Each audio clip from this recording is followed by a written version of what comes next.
Então vamos dividir essa nossa conversa em duas grandes partes. Uma dedicada aos antecedentes históricos dos direitos humanos e outra à atualidade. A tese que quero defender é a seguinte: os direitos humanos são modernos. Não há direitos humanos na Antiguidade nem na Idade Média, embora o conceito de cidadania já existisse na Grécia, em Roma, e a filosofia, sobretudo as filosofias estoicas e o próprio cristianismo já tivessem elementos que são muito próximos da concepção moderna dos direitos humanos. Os direitos humanos são direitos modernos porque são direitos subjetivos.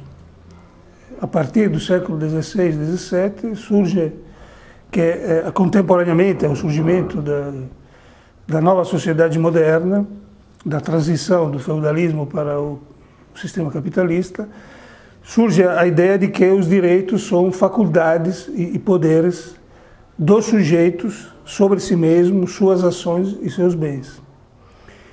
Então, os titulares de direitos não são mais unicamente o imperador e o papa e toda a hierarquia social da Idade Média, mas são os cidadãos.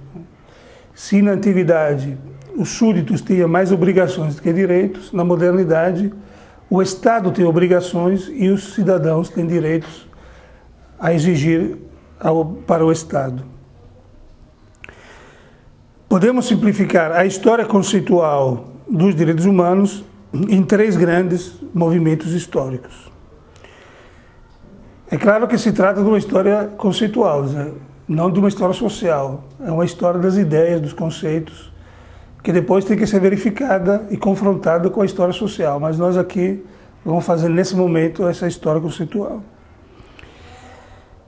Utilizando as três grandes palavras de ordem da Revolução Francesa e simplificando para fins didáticos, podemos dizer que a história dos direitos humanos gira ao redor desses três grandes conceitos, que são a liberté, l'égalité e a fraternité,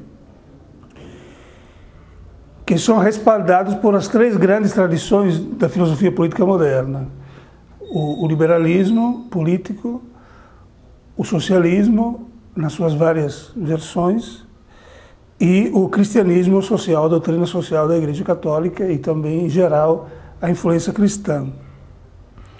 Essas três grandes tradições da filosofia política moderna dão sustentação às três gerações de direitos. Os direitos de liberdade, que são os direitos civis e políticos, chamados de primeira geração, os direitos econômicos e sociais, de segunda geração, e os direitos de solidariedade da terceira geração, que pressupõe uma nova ordem política internacional nas relações entre os povos. A Declaração Universal de 1948 tem essa grande vantagem, essa grande característica de unificar as três tradições numa única declaração.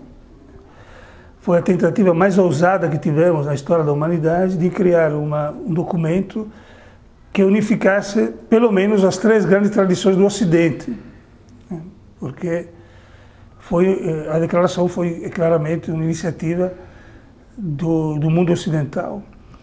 Então, reunir uma única formulação as três tradições, de maneira que a Declaração de 48 amplia os direitos civis e políticos, que antes estavam restringidos para todos os indivíduos, reconhece os novos direitos econômicos, sociais e culturais da tradição socialista e introduz, assim, potencialmente, em forma ainda embrionária, os direitos de solidariedade da ordem internacional.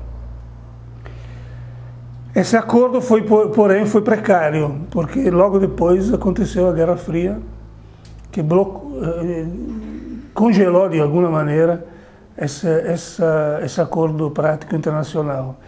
E, de fato, quando em 1966 se tratou de transformar esses princípios éticos universais da Declaração em princípios jurídicos, todo mundo sabe que não foi possível assinar um pacto conjunto, mas foram criados dois pactos separados. Os países do bloco soviético e socialista não assinaram os pactos de direitos civis e políticos, e os países, muitos países do bloco capitalista, entre eles os Estados Unidos, não assinaram o Pacto de Direitos Econômicos e Sociais, não reconheceram o status de direito ou de direitos aos direitos econômicos e sociais.